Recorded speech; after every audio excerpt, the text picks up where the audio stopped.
Hello, podcast listeners. This is Eric Anderson, host of YXE Underground. It is Thursday, October 1st, about 20 minutes after 5 o'clock, and I am in Julia Holliday-Scott's brand new office. We are at Prairie Harm Reduction. When you last heard Julia, it was last season, and she was talking about someday a safe injection site would open in Saskatoon. And today's that day. How are you feeling?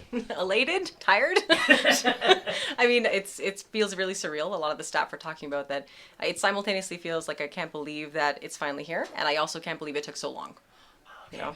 I want to ask you about the build up in a bit, but take me through the day. Like, what was the day like today? They started early. We came here to test out. We have a brand new database that we set up. So we came in, made sure everything was running.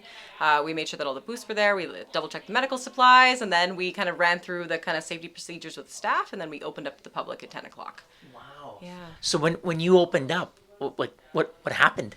Right off the bat, I think that everyone was really excited for to get the person right at 10 o'clock, and that did not happen. Okay. So we were, nothing happened right away. But it was kind of I think that some of the folks were really hesitant to come inside, and that was partially because we had a ton of media today outside in the front, and cameras or people are a bit gun shy with that. But also, the folks that come into the site are really used to being penalized and kind of shooed away when they use. So the fact that we were doing the opposite, trying to encourage them to come into the space, there was a lot of kind of wariness and saying are you sure I can come inside? And then what are you going to do in there? Why would I come in? Not really understanding the process. It's just so new here. Wow. So did you get more people throughout the day once you sort of, I don't know if coaxed is the right word, but is it? Yeah. I would say so. The people that we came, actually, we had the best success when I went out back and just told the people you can come inside and explained it to them, and then as they told their friends, word will spread quickly in this community. But we definitely saw an uptake throughout the day. Wow. What did that feel like when you saw people coming in and using? Because I remember you toured the space to Janelle and I last year, and it was still sort of under construction and stuff like that. And now it's in use. What was that like for you? It felt amazing. I mean, I don't know if anyone saw in the paper a couple months ago we had an overdose behind our building, and that was a moment that really struck me because I thought we have this facility, literally between two doors separation. This person could be inside and safe and around medical supplies and people who can actually medicate and help the situation. So honestly, it felt kind of full circle in that situation of going out back to where those events happen and saying, no, come inside, let us help you, let us connect you with services. Yeah. Wow. Can you take me back the last few months, because it's been a heck of a journey to get to this day. What I know you didn't get the funding. I'm wondering if you could just explain to listeners what happened with the funding, but then the efforts that you've gone to get some funding. Yeah. Well, we didn't get the funding. And honestly, the funding announcement happened right at this pandemic hit, in March, right? So instantly we actually kind of pivoted, the agency pivoted to focus on COVID response. So we were heavily involved in the COVID response. We were leading the sheltering groups, the harm reduction groups, the hubs, the hotels, all of these things, because we know that our clientele would have no access to supports because they don't have phones or internet. So we had to do something. So in the meantime of doing that, we focused on we need to raise this money. We know that the community still needs this, especially in this pandemic, especially with the overdose epidemic that followed. So we, Jason and a bunch of folks kind of designed a line of merchandise, and we reached out to public artists, and we had a huge, no one could anticipate how fast we sold out of those things, and we raised more money than we thought we would. So. Yeah. Wow. I have 2 T-shirts at home. Yay, from the sale. Yeah, you. They're lovely. So then where did all that money go to? It goes directly into the site. So it went to hiring our paramedic, Sue, who's on staff, and also to buying medical supplies. And then we are saving some because we want to be able to hire more staff. We want to be able to extend the hours.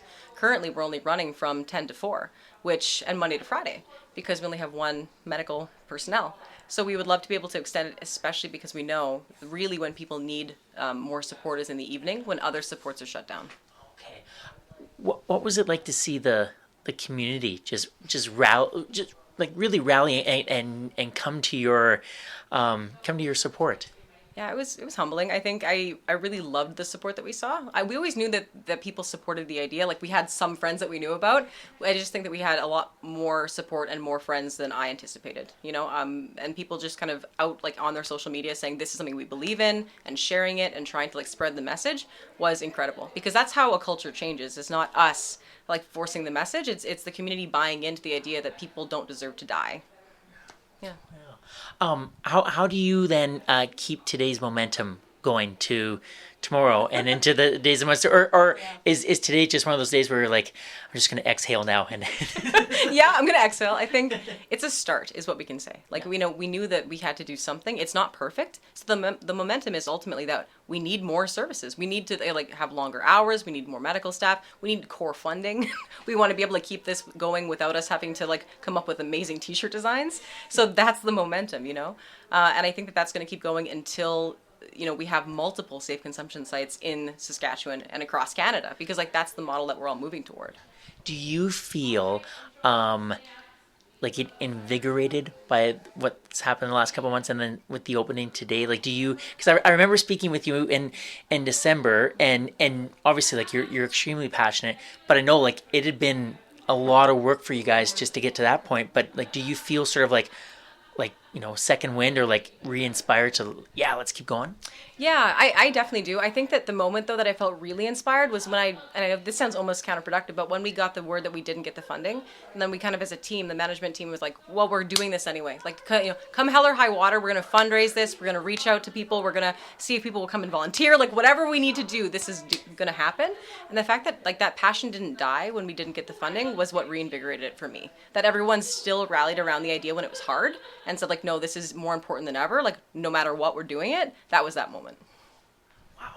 I just love your passion. Before I go, because you're very generous with your time, I do have to ask, like you're doing like you're getting sleep, you're eating, you're doing all that, because I know like you work extremely hard and with some very challenging situations. So how are you doing, Julia? I'm actually doing really well. I think that like gearing up for the site opening, once we realized that we're going to fundraise it, what have you, we've always had a really big focus on mental health in the agency, but that went into high gear. Like with the pandemic and with the site opening, we really, really hammered it into everyone, including myself, where it's like, do those simple things, right? Drink your water, get your sleep, what have you. So I'm feeling honestly more kind of like, what did you say, invigorated with this work than I have in a long time. Awesome. Yeah. It's a pleasure. It's always a pleasure speaking with you, and congratulations on today. And I can't wait to see what happens in the weeks and months to come. You're doing such important work. So thank you. Thank you.